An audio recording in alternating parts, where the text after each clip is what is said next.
Amazing when I read what I used to write at night when there were always a bunch of guys playing spades right outside my cell. If you've ever been around prison or in a prison ward, you will remember that all the tables are made of metal, and they're kind of attached to the floor, and the bench is the same. So they can just be hosed down with high pressure hoses. Nobody can pick one up and hit somebody with it. And so these guys would, yes. Tim, would you be so kind as to tell the people who don't know why you were in federal prison? Oh, okay. Well, it was pretty simple. I had sponsored a guy who had done some bad things, and that the feds didn't like, and some money laundering, some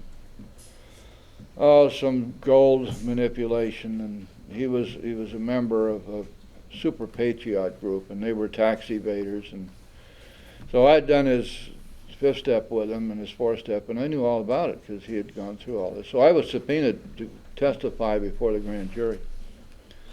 Janet Reno and her troops were after this whole gang, and I went in there and I was willing to testify to everything else, but I would not testify against him. So I was held in contempt and thrown in prison. I was there for 5 months while they tried to make me talk, and I wouldn't do it.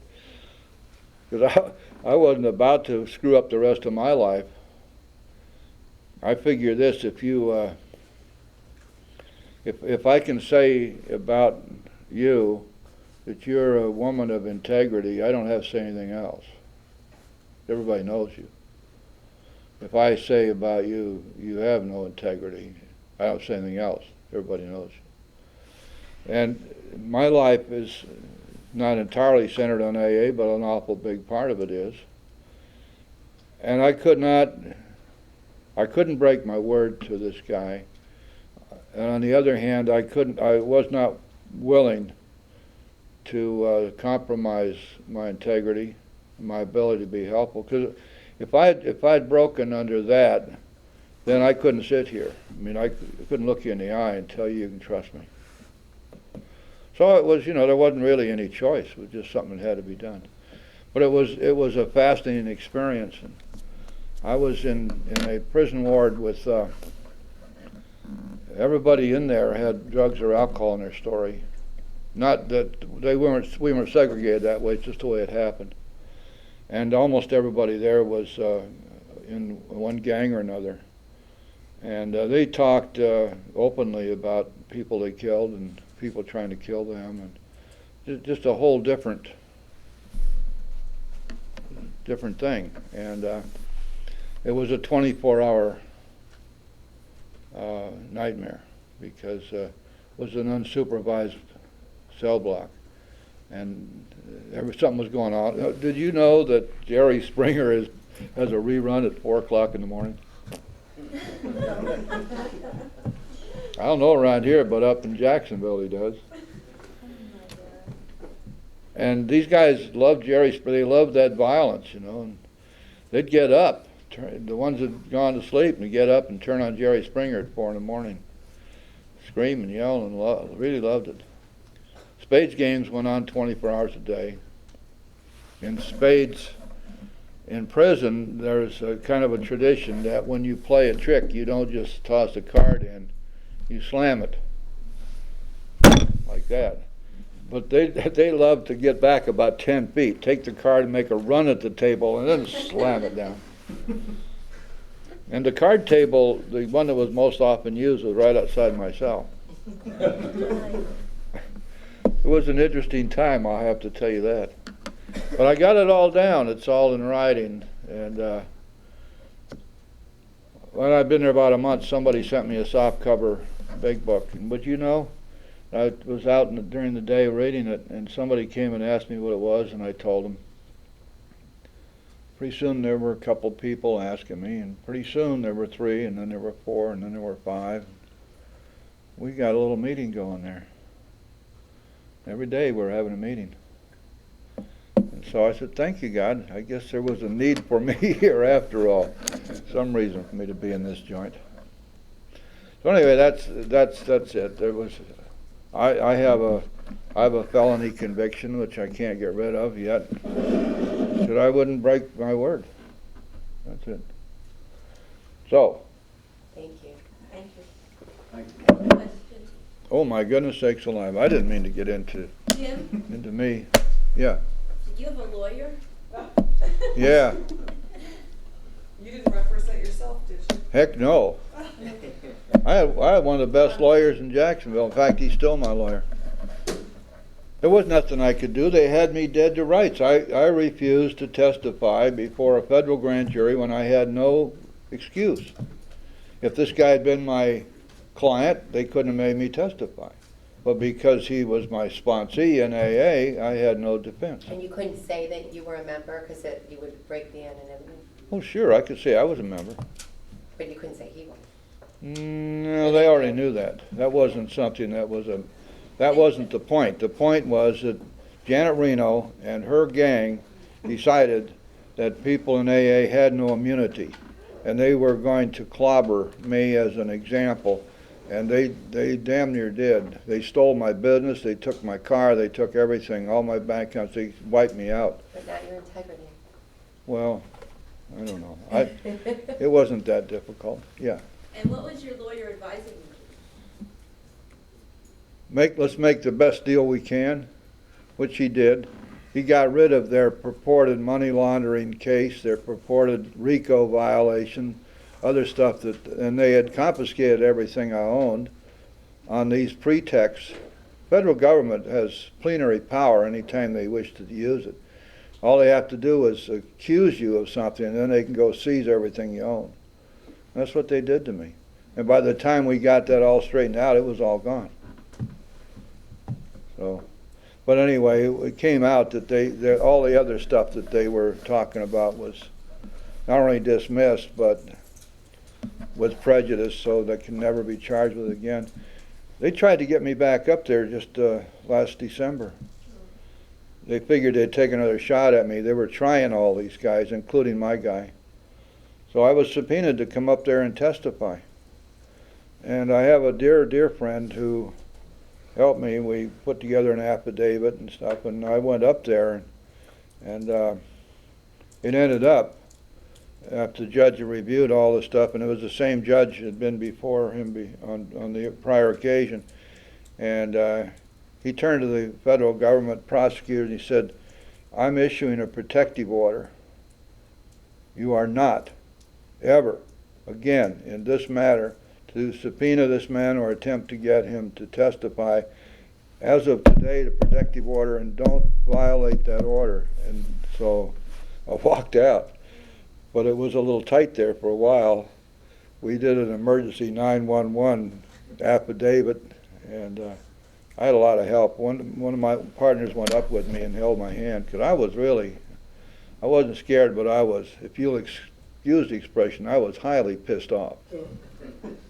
This was a lot of monkey business. So, but anyway, just don't mess with the feds. They got way too much power.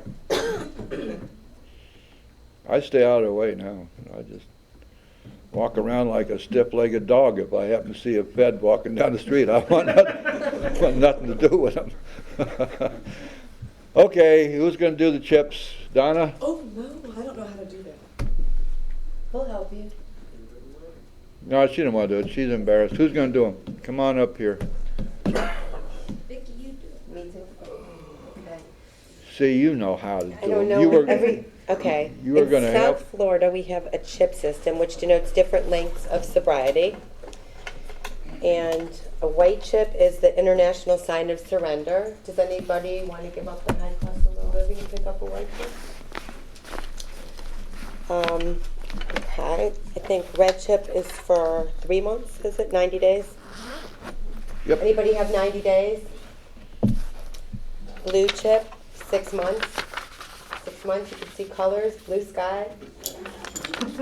And what else? Yellow, right? There's no yellow. Nah, we only have 9 the months? 3. Yeah. Okay. I don't know why. We've been here for, 2 years now, and we still don't have anything for 9 months. You got to see the secretaries about Okay, if you stuff like didn't have a drink today, give yourself and your higher power a hand. All right, we'll be back next week, God willing, and the creek don't rise, and we'll continue our discussion of the 11th step, and let's close the meeting. This is a quote from Albert Einstein. Strange is our situation here on earth. Each of us comes for a short visit, not knowing why, yet sometimes seeming to divine a purpose. From the standpoint of daily life, however, there's one thing we do know, that we are here for the sake of each other, and also for the countless unknown souls with whose fate we are connected by a bond of sympathy. Many times a day I realize how much my own outer and inner life is built upon the labors of others, both living and dead, and how earnestly I must exert myself in order to give in return as much as I have received and am still receiving. Albert Einstein. That could be incorporated into the big book, just as it is. And this is exactly what we have found. And this is what we have been taught. This is what the big book is bottomed on. If you will recall, when we were back in Bill's story, reading Bill's story together, while Bill was still in the hospital for the third time, he was inspired to the understanding that it was going to be necessary for him to give back what he had been given, that there must be thousands of alcoholics out there who would benefit from what he had received. And so he talked to his friend Ebby about that, and Ebby agreed absolutely. He said, Bill, faith without works is dead. Meaning precisely that no matter what our faith is, if we don't put it to work, it's nothing but a bunch of electrons running around our head, doesn't mean anything. And Bill came to understand this. If an alcoholic failed to enlarge and perfect his spiritual life through work and self-sacrifice for others, he couldn't survive. Now, if we substitute the word alcoholic, if an alcoholic, and we put in if a human being, any one of us, fails to enlarge and perfect our spiritual life through work and self-sacrifice for others, we're going to have an extraordinarily difficult time with the certain low spots ahead. It's absolutely so that the 12 steps are for everybody. The problem is that it takes a great deal of a push before anybody's going to be willing to do it, because it requires of us that we become dead honest with ourselves and with another person and make amends and surrender and give up playing God. Recognize that our problems of our own making, that they arise out of ourselves. There are always a few people who are not alcoholic or addicted to anything who see the value in that and are willing to do it. Not many. It seems that it takes a major push before we're going to be willing to surrender to that extent. Nevertheless, the rule is the same, that our purpose here is to fit ourselves to be of maximum service to God and the people about us. Big Book tells us that. Albert Einstein is making it clear here, and this is a guy who could have claimed, as if he wished to, almost autonomy in the field of brains and science. He was so far ahead of everybody else, and yet he talks about he must return what he's received. Well, we receive a great deal in here, and sometimes it's hard to keep it in mind, especially when life begins to crowd in on us a little bit. It's hard to remember where we came from. It's hard to remember what kind of desperate straits we were in. It's hard to concentrate on the miracles that have been worked in our lives. I dare say if we had been diagnosed with irreversible cancer and had suddenly received a full remission, we would recognize the miracle and live the rest of our lives in gratitude for that miracle. We don't seem to have the same reaction when we are relieved of the symptoms of alcoholism, which is an equally deadly, incurable illness. It's easy for us, I guess, to begin to once again depend upon ourselves and congratulate ourselves for how brilliant we are and how hard we've worked, and how finally people are recognizing our value, that we're entitled to whatever we have, rather than considering what has been given us as a gift. Albert Einstein here reminds us that many times a day I realize how much my own outer and inner life is built upon the labors of others, both living and dead, and how earnestly I must exert myself in order to give in return as much as I have received and am still receiving. And this really touches my heart. My sponsors are both gone, but they gave of themselves to me without expectation of any return. There have been hundreds of others, and there still are. I have people in my life who are constantly giving of themselves. And I have continued to receive blessings from God, and I have continued to receive great help from other people.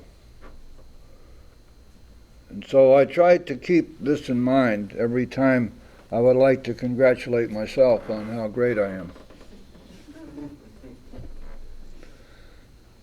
Everybody, every human being loves acclaim. Every human being loves to be praised.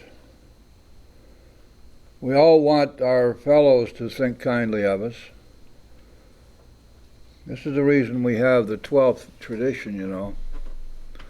12th tradition reminds us that we must stay humble, and we must sacrifice the use of our last names and the acclaim and hero worship that might come from that in order to preserve the unity of the fellowship and also to preserve our own sobriety.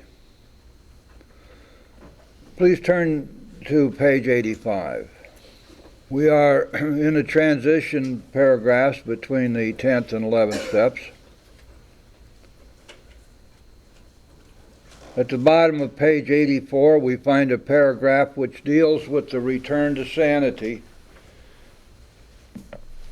and the removal of the obsession and compulsion to drink alcohol. Return to sanity is something which was preordained, foreseen in the second step, remember? We came to believe that God could do this. And here, by the time we reach the 10th step, it has happened. We have been restored to sanity. Alcohol has ceased to be any part of our lives. The problem's been removed. Clear back in chapter 4, we were taught that that's what this book was about, to enable us to find a power greater than ourselves which would solve our problem. And here it has been solved. That we've been placed in a position of neutrality, safe and protected. And strangely enough, we've not even sworn off. The Big Book never asked us to swear off, did it? Never once says don't drink, does it? Why would it? Why would you tell somebody don't drink who can't not drink? The whole basis of everything we're doing here is that we are powerless over alcohol. We can't stop on our own. Tell somebody who can't stop, well, why don't you just stop? Hell's bells, they've been saying that to us out there for years and years and years. Why don't you just stop drinking? Why don't you take it easy? Why don't you drink like a lady? We wanted to, but we couldn't. Instead, the problem's been removed. It doesn't exist for us. It's gone. What a great promise. And yet it's absolutely so. And we're going to keep in that fit condition so long as we stay spiritually fit. But there's the rub, as they say. Staying spiritually fit is not something which is the same as sitting still, not moving. It's just the opposite. Staying spiritually fit means actively seeking knowledge of His will, seeking to do His will, and seeking to carry out His will, and seeking to carry this message to other alcoholics. The Big Book told us all the way back in the third step that God would give us everything we need, and that includes sobriety, obviously, if we stayed close to Him and performed His work well. So here we are in the 10th and 11th and 12th steps, and these are the steps that we use to stay close to God. You see, what's happened here is that as a result of working the first 9 steps, we have been enabled, with God's help, to clear away the wreckage of our past. We've been enabled to put aside and to defeat, with God's help, the defects of character and the insanities and the guilts which have been plaguing us most of our lives.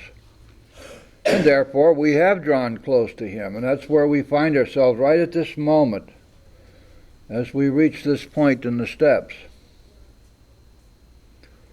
Now we've got to stay close. And in the second paragraph on page 85, the Big Book tells us that it is easy to let up on this spiritual program of action and rest on our laurels. Take the victory we have achieved and say, that's enough. I don't have to go any further with this. The problem's been removed. I've been restored to sanity. I'm spiritually fit. Hooray for me. Now I'm going to listen to all of my bright-eyed friends who tell me that I cannot allow myself to become an AA junkie, that I can't become dependent on AA, that I've got to get a life and I've got to balance my life, and on and on and on and on, all of which means precisely that I am to take charge of my life again, when I already found out way back in the third step that it was futile for me to try to do that. That was my problem. I was trying to run my life to suit myself. I tried to play God, and it didn't work. And when we get to this point, if we are tempted to say, I've arrived, I've graduated, now I get to do what I want to do, hooray for me, we want to go back and think about what we did in that third step. Did we or did we not decide that hereafter in this drama of life, God was going to be the director, and He would be the principal and we the agent, and we're going to let Him be the father and we'd be the child, and we didn't limit that to so long as we're still working the steps, and until we have a spiritual awakening after that, we can go back to doing our own thing. There were no reservations of that kind in that third step. Of course, back then we were pretty desperate, weren't we? But now the miracle has occurred. Now we can begin to look at our part in this and say, man, I really did a good job here. And I know all about this stuff now, and I've decided that I'm not ever going to drink again, because I know what the consequences would be, and there are a lot of people out there in the rooms who keep telling me all I have to do is keep it green. Remember my last drunk. Remember that I'm only as sick as my secrets. Remember that if every time I come to a meeting, whatever is bothering me, I got to dump it all over everybody, and then I can walk out free of it.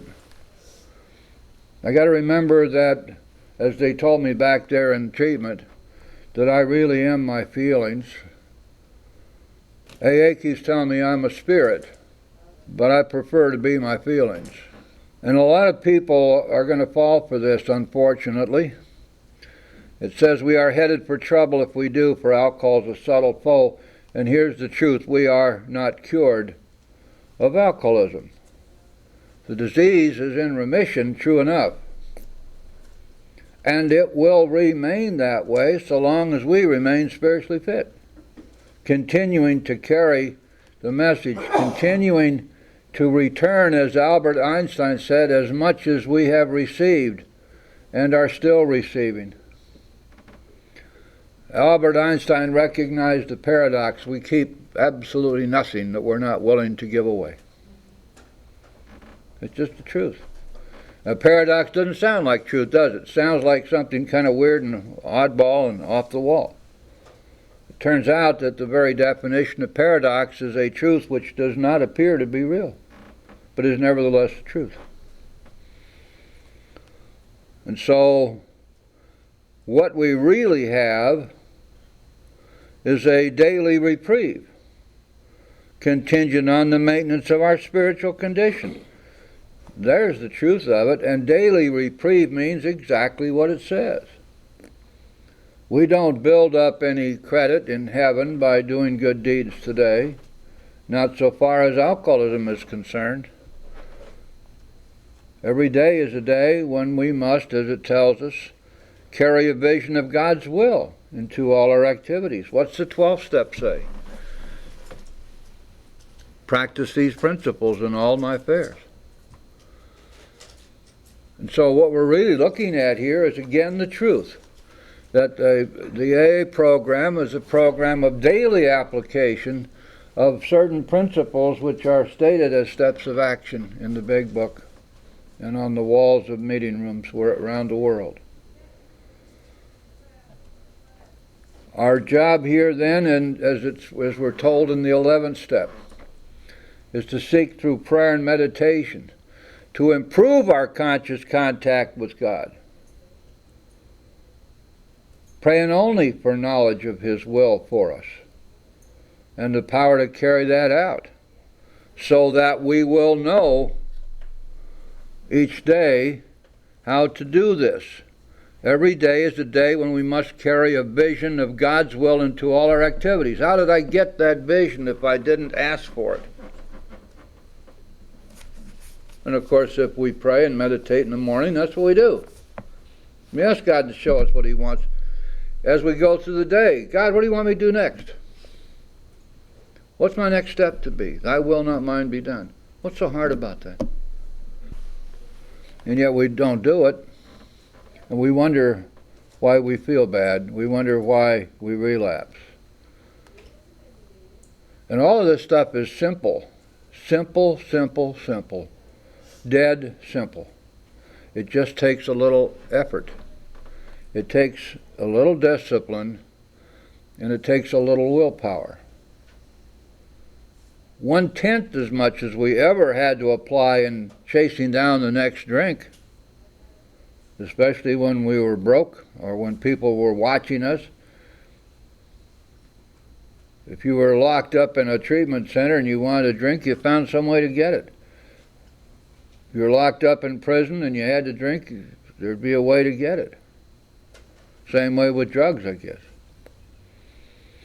So every day we must carry a vision of God's will into all our activities, which means precisely that if we're doing that, then we are practicing the principles in all of our affairs every day, so that every day is a day that we are concentrating on our spiritual fitness. Therefore, we do have and will keep and always have a daily reprieve.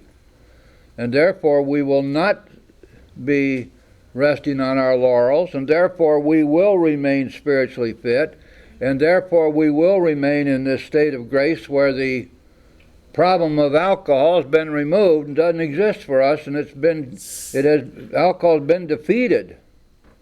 And the same thing is going to be true of drugs or nail biting or lint picking or nose picking or anything else. It just doesn't matter what it is that plagues us. If in any way it's blocking us from God, it'll be gone. It won't exist. It won't exist. It's gone. The problem has been removed. It does not exist for us. And then as we go through the day to practice this principle of daily spiritual growth, we say as we go through the day, how can I best serve thee? Thy will, not mine, be done. Now, why would we do that? We've just discussed part of it, but there's another reason. What is it that has brought us to this place where we can say that clearly I have entered the world of the Spirit and the problem has been removed and I've been restored to sanity? It's because we have reached a point of surrender. You see, we ask God to take away our selfishness and self-centeredness. Relieve me of the bondage of self, we ask Him. And He did. But that is not a permanent condition. God doesn't take us back and throw the old thing into whatever it was into the scrap heap and mold a whole new perfect thing, some kind of robotic human being that will never make mistakes again, never have any more difficulties. Just quite the opposite. That which was wrong is fixed. That which was wrong can come up again. And we have to be constantly on guard against that. That's why we have the 10th and 11th step inventories. So we stay self-aware so that we don't allow this stuff to catch up with us. Remember the pony in the bedroom for a month. Expecting to have a clean bedroom? No, no, no. Clean up that pony poop every day. It's the only thing that works. And so the big book tells us a little bit further along that we're undisciplined people, and we have to let God discipline us in this way. One of the ways that we stay in a state of surrender is that as we go through each day, we consciously take the action of surrender, which is, Thy will, not mine, be done. God, what do you want me to do next? God, what is my next step to be? Whatever your prayer might be, it doesn't matter. As long as we consciously turn to God and make that surrender. God, I offer myself to Thee. Again I offer myself. Do with me and build with me as Thou wilt. Take me, I'm here. Use me. We surrender every day. That's the way we stay out of self. So you see how important this is? This is not just some little thing that'd be kind of nice to do. It's life and death. If I'm in a state of self and selfishness and self-centeredness, I am clearly blocked from God, aren't I? If I'm in a state of surrender, doing God's will, then I'm in God's pocket, aren't I?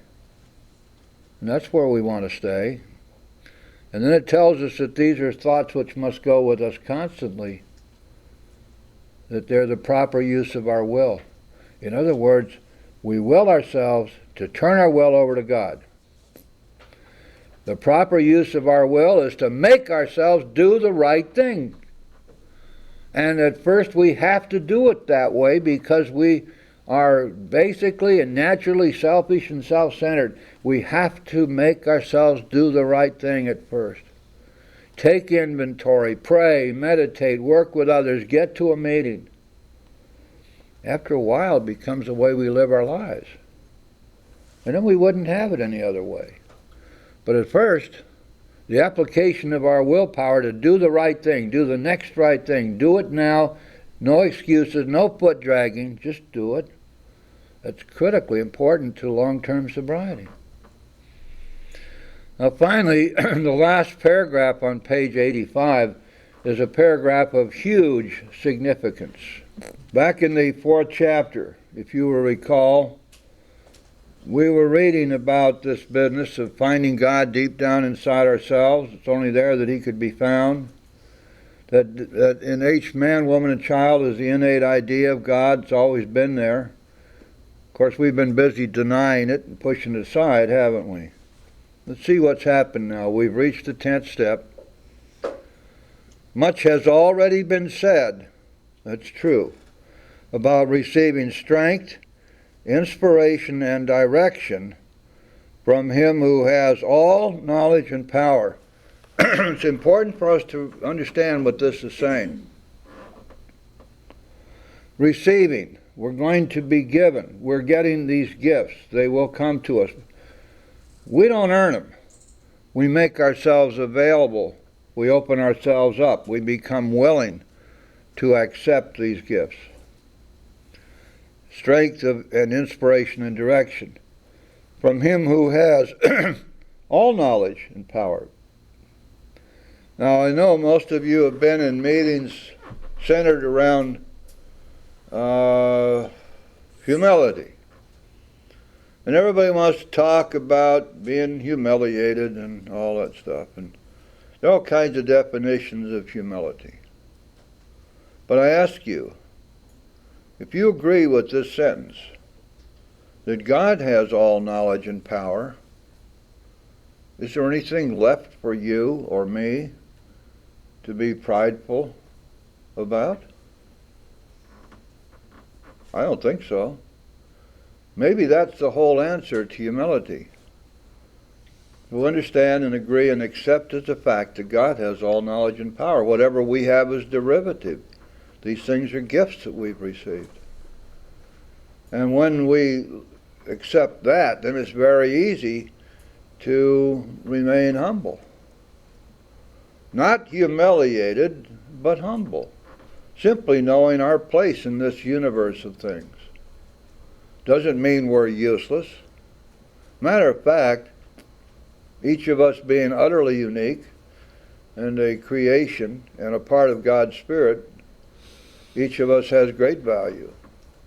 And there is no doubt about it that as we sit here today, each of us is an integral part of the universe. Think about it this way. Go down to the beach, take one grain of sand off the beach, carry it out the Everglades, and toss it into the Everglades. Two things have happened. It'll never be the same beach again, and it'll never be the same Everglades again. That's not even metaphysical, it's just purely logical, isn't it? And that's where each of us is. So many times when people are new, they are denigrating themselves. They have come to a point where they have their definition of themselves is a person of no value.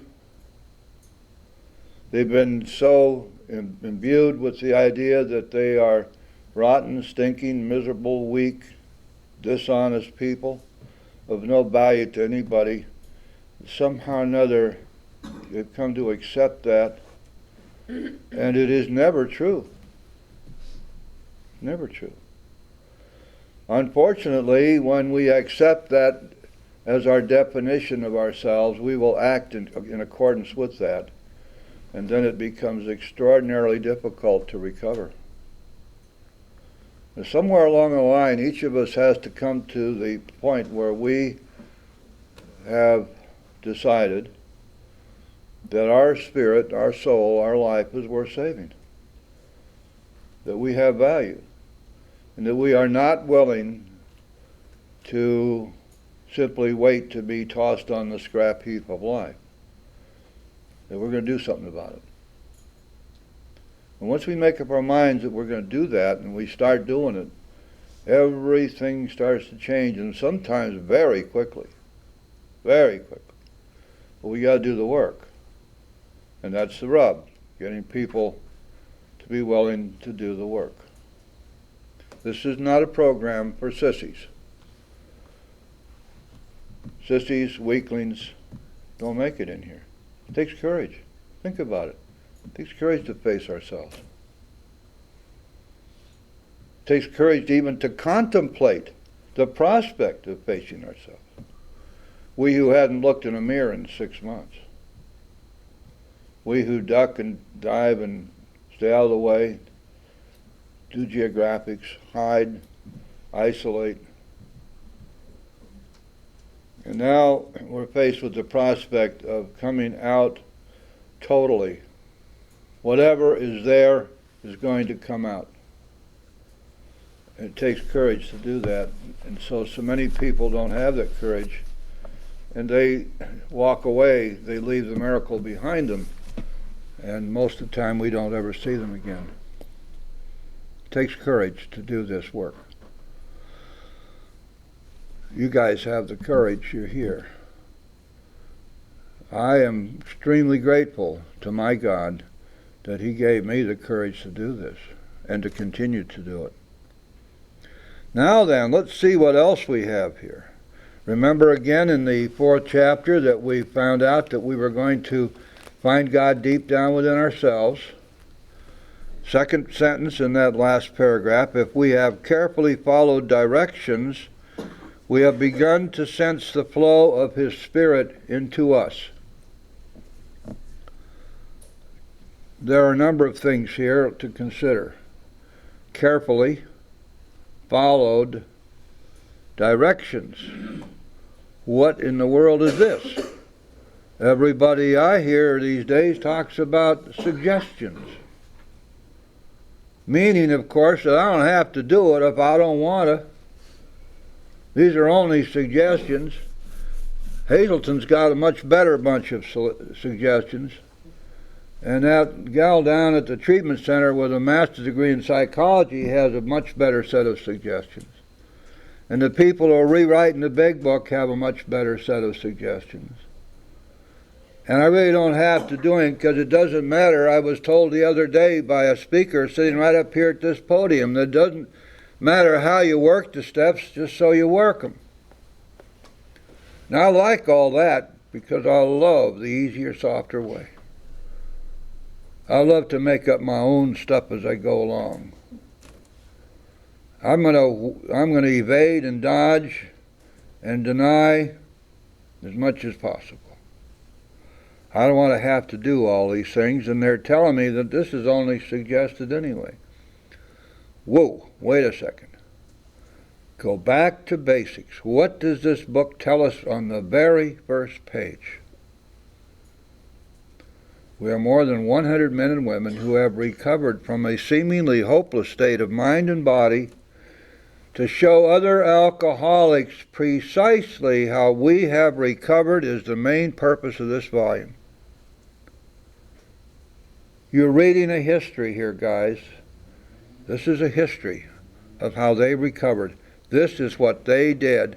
And they're saying to us, we honestly and thoroughly believe that if you do what we did, you too will recover from a seemingly hopeless state of mind and body. That's what they're telling us. But here are the things that we did. And we're suggesting to you that you might want to do them too. We're not saying to you each of these steps is suggested in the way it is and you can do it any way you want. They didn't know that. They didn't know that there was any other way. This is what they did. This is what they're passing on to us. And in 1939 and 1940, you could have said, what the hell do they know? They've only been around there for a little while. They probably just make a lot of this stuff up. This is 2003, and millions of people have already recovered following precisely the directions that they gave us in this big book. What more proof does anybody in here need that it works? So if we have carefully followed directions, we have commenced to sense the flow of God's Spirit into us. Maybe it is this way. Maybe it is that God is Spirit, and we are Spirit, and He is of us, and we are of Him. Looks that way to me. Feels that way to me. And the connection is right there. Because to some extent we have become God conscious.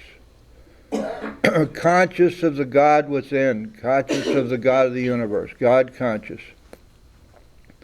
Not some of us, had nothing to do with religion. Forget that scurrilous piece of trash in the back of the book called Appendix 2. Utter nonsense, balderdash. All of us become God conscious if we do the work, if we carefully follow directions, conscious of the God within. and all of us develop a vital sixth sense, which means that by this time we have the ability to be in conscious contact with our higher power. 11 steps sought through prayer and meditation to improve our what? This conscious contact, right? And we've already achieved it. Now the 11th step is going to tell us to improve it through prayer and meditation. So you see how far we've come, and you see where these things take us, and each one, they just all dovetail together. So here we are. We are God conscious. We are in contact with our God. We have the ability to be inspired and intuitively receive messages, for God to talk to us in one way or another. We're able to divine what it is that He's saying to us. We don't know for sure how we know, but we know. What a great gift this is. And it all comes about because we have done the work to be freed from those things in ourselves which were blocking us off from God. See, this has always been there. This power has always been there, but we were blocked from it. And now we're not. That's all this means. This is just a recognition of a fact that God is there, God has been there. He was always available to us, but we were blocked from Him by our defects of character, our insanities, and our guilt. And now these things are gone. And we've opened the door. Of course, from now on, it's going to be necessary for us to stay that way, isn't it? We're not going to rest on our laurels, get back into the same shape we were in before. That place of rebellion and defiance and denial, that place of spiritual bankruptcy. Because until you separate these two inventories, you don't have a clue as to what's really going on here. And that's something that we're going to be discussing at length. The 11-step inventory at night is absolutely essential. In fact, it is so important, so powerful that the failure to use that inventory at night can often lead people into a relapse situation. We'll get into that a little bit more as we go along. The prayer and meditation part of the 11th step seem to be obvious, but in fact they are not. There's a lot more going on there than meets the eye. For example, meditation is not optional in a program of action. It's an absolutely essential part of our program of action.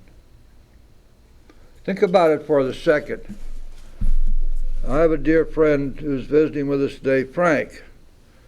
And if I were to go to Frank and ask Frank a very important question and then walk away without waiting for the answer, Frank would think I'd gone nuts, wouldn't he? Why would you ask me the question if you don't want to hear the answer?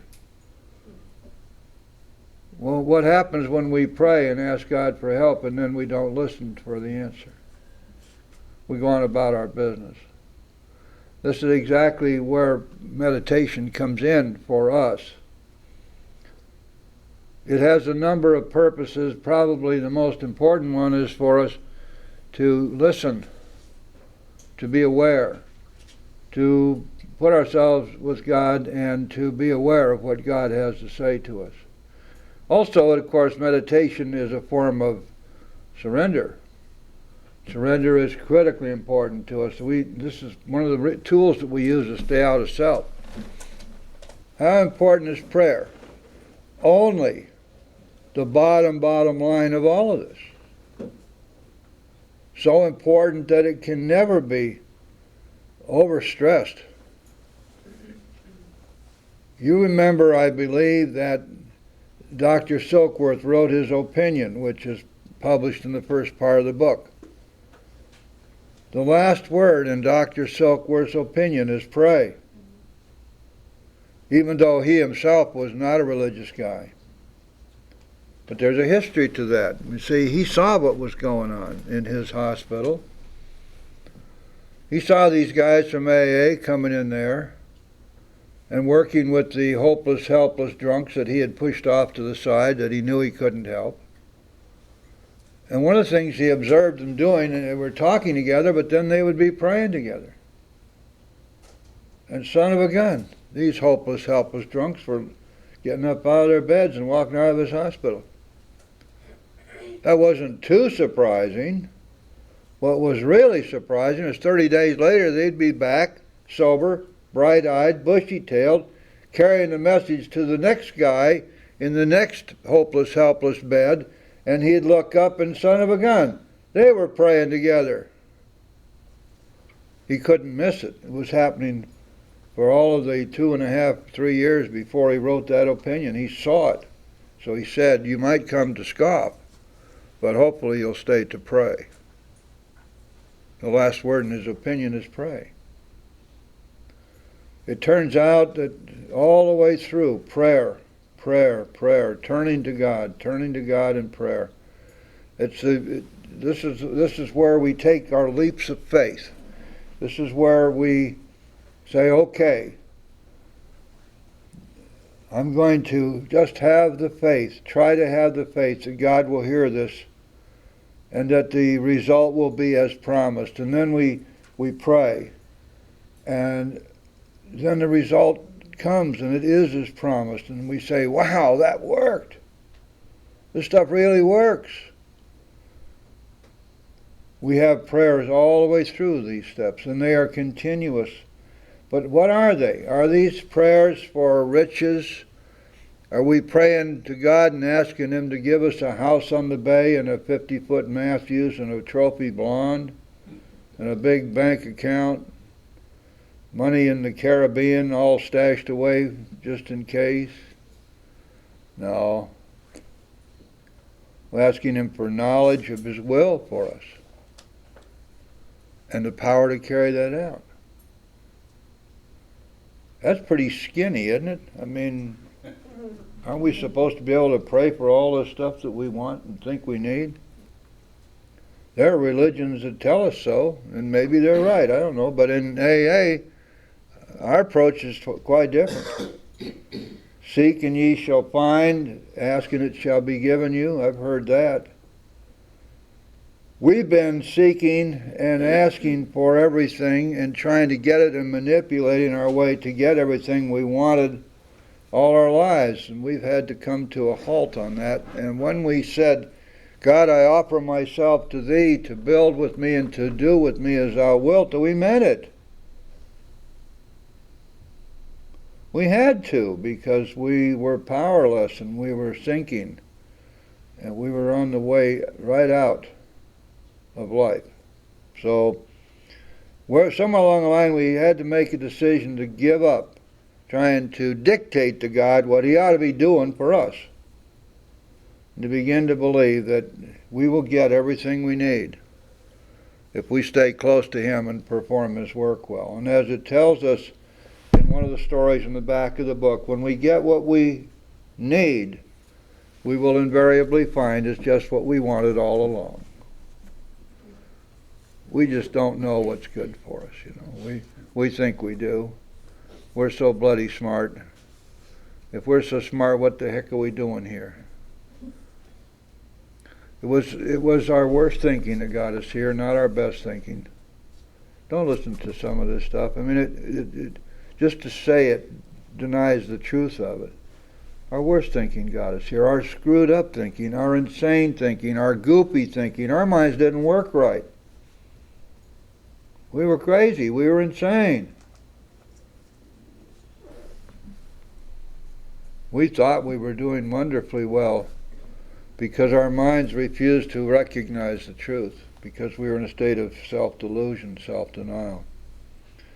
So therefore, there are 3 parts to the 11th step, and as we go through the reading of the 11th step, we will see how each of them is differentiated and how each of them also pulls together. And there's a 4th little part that's kind of inserted, not much recognized, but we're going to be studying it probably not today, but next Sunday. This is something we do in the morning when we get up. we review our day. We look to see what's out there for us to do today. And it's a real good idea to make out an agenda. This is what's on my plate today. This is what I need to do today. And then we ask God to direct our thinking during the day. And we ask Him to take away selfishness and self-centeredness and dishonesty. And this is a vital, small part of our day. One of the things which is so important is once we have our agenda written down, we know what it is that we need to do today. Tonight, when we go back to review our day, we can look to see, did I do what was in front of me today? Did I, in fact, do what was on my plate today? Because, let me tell you something. I never met anybody who felt successful who was unhappy. And I never met anybody who felt like a failure who was happy. And what do we mean by success in here? If I can look back tonight on my day, and I can say truthfully that I did what was in front of me to be done today, I did what was on my plate today, I did the next right thing today as it presented itself, I didn't hurt another person, and I left the results up to God. If I can look back and say that those things are all true, I will feel like a success no matter what the results might be. And you know why? Because I've come to understand that when I leave the results up to God, however it turns out, that's His will for me. Want to know what God's will is for you? Do the next right thing, let Him have the results, and you'll find out. Because the results will tell you. It's pretty interesting and simple, isn't it? And so, excuse me just one second, I just want to make sure we understand this. If we look at success in terms of having done what we're supposed to do, having done our part, having done the next right thing, then success is there for us every day. And when we feel successful, we will have happiness. Yes? And that's the 11-step inventory that you're talking about. The 11-step inventory is where we look at this day, correct, and see if this is in fact how we lived our life today. You're absolutely right. Thanks for reminding me. And so the 10th step would be you would be going back and saying, well, I didn't do it all right, and now I'm going to make an amend, and I'm going to try to... No, the 10th step is what we do as we go through the day, and as we go through the day, we make corrections on the spot. Okay. The 11th step is where we look back and see if we did that. If we left anything undone. Now we got to make corrections tonight. Mainly, the 11th step is for us to, the inventory is for us to find out if we've gotten off the path today.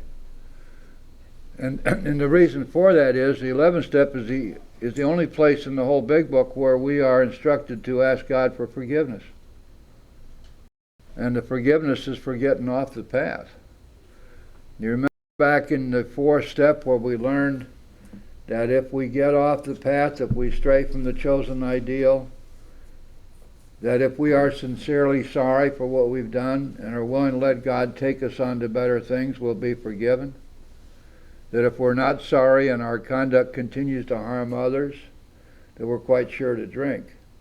And when we get up to the 11th step, that's brought forward for us, and it's saying to us now, every night, look to see if you got off the path or not. And it's wonderful if you can say that I did stay on the path. Feels good. And that seeing that I stayed on the path, I know that I'm staying spiritually fit, and I feel good, and I feel happy because I feel successful. I did what I was supposed to do today. That's the way you get happiness, is to have the success of doing the next right thing, doing what you're supposed to do, not leaving anything undone. It's amazing how easily that works. And then we want to go out and search for happiness with all the artificial stuff, and it doesn't work. It might work for a little while, but it doesn't last. It's not real. Something which is induced, and we used to think we had to induce that with alcohol and drugs. Now we don't have to have that stuff to be happy. All we got to do is the right thing. It's amazing. It always was there for us, we just didn't know it. We didn't know how to do it. Nobody ever told us this is what you need to do. They told us all about morals and ethics, but they didn't tell us how to adopt them into our lives. Now that we have the steps, we know how to do that. Okay. Any other questions so far? Down at the bottom of page 85, step 11 suggests prayer and meditation. We shouldn't be shy on this matter of prayer. Better men than we are using it constantly. It works if we have the proper attitude and work at it. And that sounds like a kind of a noxious little sentence, doesn't it? But it's not at all. I mean, that sentence is loaded. It works. Let's take the middle part out. It works if we work at it. Now, what in the world does that mean? That means that we're going to be consciously using prayer in our daily life. This is part of us. This is part of the way we live our lives. And then we have to have the proper attitude. Go back to the promise. One of the promises, our whole attitude and outlook upon life will change. Attitude is something which we're really going to be looking at now, because when we get the 11th step, we're taking a PhD in recovery. Now we're getting up there where the nuts really crack, because we've gotten rid of the stuff that was blocking us off, and now we're going to learn how to stay in that state, if you will, a state of grace, a state of miracle, staying in God's pocket, staying nestled in His arms, staying spiritually fit, any way you want to put it. The proper attitude means simply that when I pray, I'm asking God to show me what He wants me to do and to give me the power to carry it out, and I mean it. Back in the 4th step, you may recall we were reading about this back there, where if we get jammed up on the sex matter, some relationship problem. In our morning meditation, we ask God what we should do about each specific problem. And what's the tagline? The right answer will come if we want it. See, there's the right attitude, the proper attitude. Not that I'm going through some kind of formula here, but that I'm actually asking God something which I intend to follow through on. And whatever the answer may be, I intend to accept the answer. That proper attitude. It's the attitude of surrender, isn't it? And humility, and attitude of gratitude, they say. Now, it would be easy to be vague about this matter, yet we believe we can make some definite and valuable suggestions. Now, this next paragraph is the 11th step inventory. Let's talk about this for a minute. There's no necessity of waiting until the 11th step to start doing this. I try to get people writing just as soon as possible. The best way to do this is to keep a journal. And you say, well, wait a second. This doesn't say, right here, it doesn't say in so many words, write it down, does it? And a lot of people will argue with you that they feel that you ought to be able to do this inventory in your head. Balderdash. Balderdash. You get so lost before you get through the second or third question. Our minds just naturally run off. We're going to get out there and dance with the clown. There's going to be all kinds of stuff to distract us as we go. And before we know it, we've either fallen asleep or we've said, oh, the heck with it. There are 10 questions here that need to be answered every night. The way we do that is we write down the answers. And those who write down the answers find that it is extraordinarily effective. Why? Because nothing ever gets ahead of us. If you're doing this inventory in writing every night, you'll never do another 4th step or 5th step. Never need to. There'll be nothing there to go back to.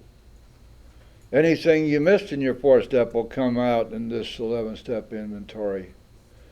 If there's something hanging around the edges that needs to be taken care of, it'll come out. So we can, if we assume that an inventory must be in writing, just as the 4th step must be in writing, just as the 10th step needs to be in writing, the 11th step needs to be in writing too. I was doing my 11-step inventory on my 47th day of sobriety. In those days, in the early 60s, that was slow. I was very slow. The rule then was 9 steps in 90 days or less.